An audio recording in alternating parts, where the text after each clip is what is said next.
Hello everybody! Today I would like to introduce to you a nice bathroom organizer, the lever lock corner shower caddy.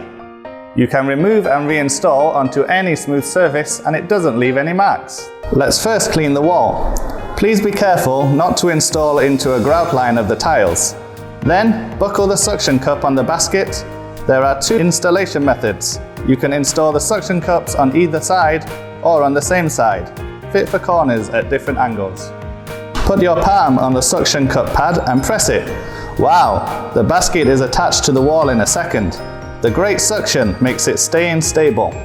The suction cup is reusable. When you want to remove it, just use the credit card to remove it. After cleaning the suction cup with clean water, dry it with a hairdryer.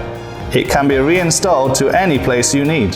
The suction cups are only stick-on smooth, non-porous surfaces like metal, glass, tile, stainless steel and acrylic, but not applied to uneven tiles, texture plates, unfinished marble, wallpaper, painted walls, etc.